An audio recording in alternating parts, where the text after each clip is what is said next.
All right, folks, we're not gonna go as long as we went last week, so we're gonna open it up.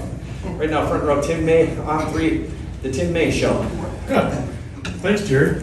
Ryan, you had to like that, the last half of the second quarter. I mean, everything just kind of came together offensively, defensively, the explosion. I mean, just what's your take on that? And did you see something about this team that you wanted to see tonight? Yeah, we need to take the next step. We know what we're about to jump into here in the middle of the season. We know we have to go on the road next week. And, I mean, that was a good week of work right there. Now it started Sunday. It was Tuesday was a really physical day. Wednesday was a great day. Thursday we kept going at it. I mean, it was all week because we knew we had to turn this up, and we need to build some momentum going into next week. So I think you saw our team play like that today, and that's what it's going to be moving forward.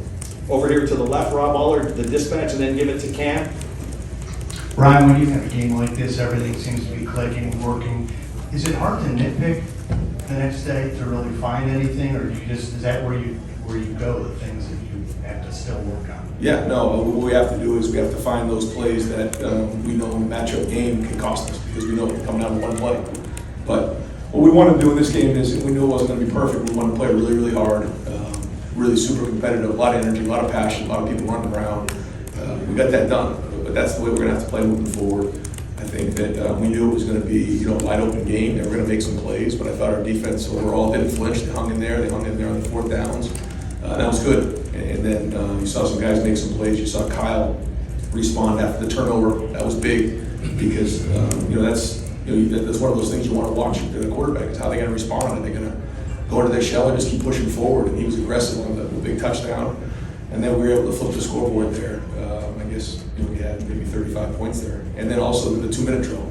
And I thought about taking a knee, but I said, no, we need to find out what he can do in a 2-minute drill. And he pushed it down the field, and it was good to see that because that's going to be something we're going to have to do, to win games. He also did it in the Indiana game in the first half as well. So good signs there. Over here to the right, Bill Rabinowitz, Columbus Dispatch, and then to Clay. You mentioned the defense, and the defense only gave up 10 points in the first two games, but they didn't face an offense like this one. Right. What did you like about it? I assume the turnovers, the havoc that was created, that kind of stuff? Yeah. Obviously, in the second half, the turnovers were huge. I thought they hung in there when they were getting the stops in the end of the first half and getting the ball back in the offense. They kind of fed off of that. And we had some really good momentum going there, good passion, a bunch of guys playing fast, violent. There was some really good collisions going on. There was a really good hit by Latham. He got, I don't know if that was a fourth down stop, but that's what we're looking for.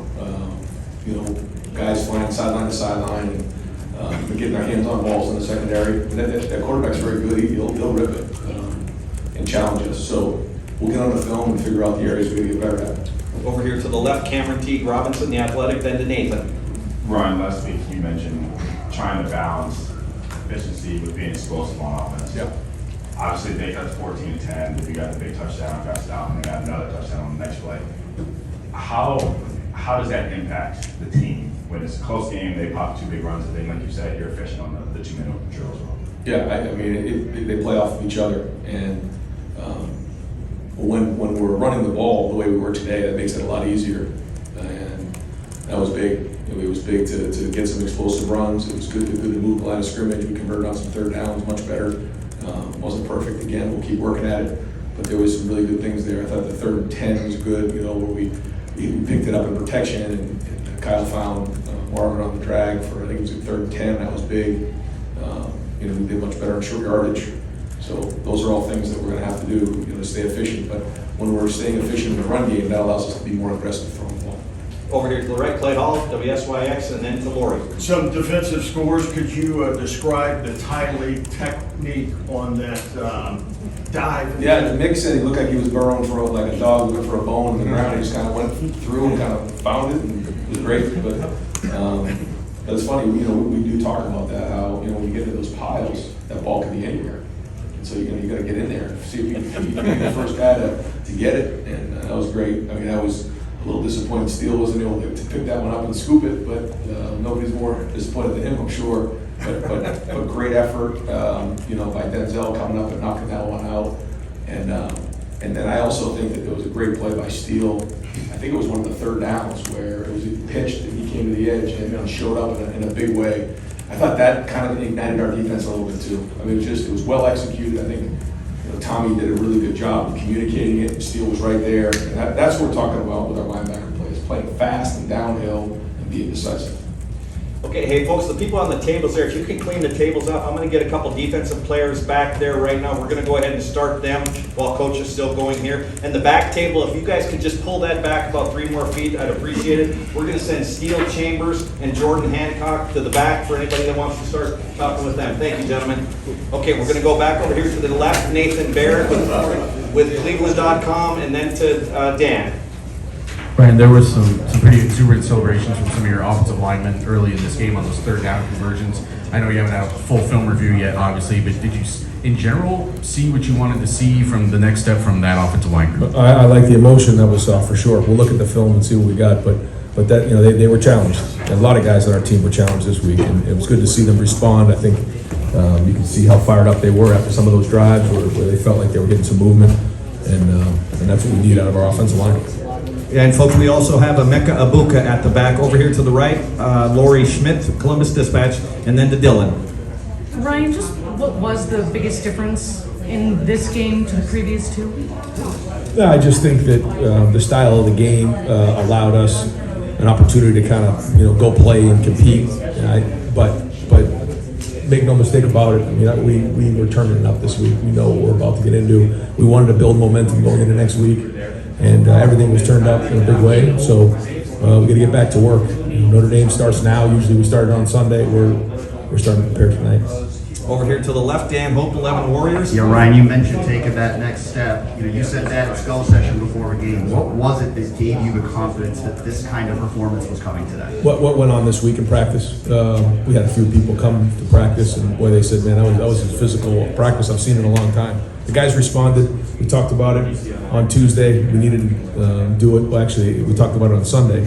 And then we had a team meeting before practice on Tuesday, and we laid out what needs to be done this week. And these guys like to get challenged, and we pushed them hard this week. So that was a good sign that they responded.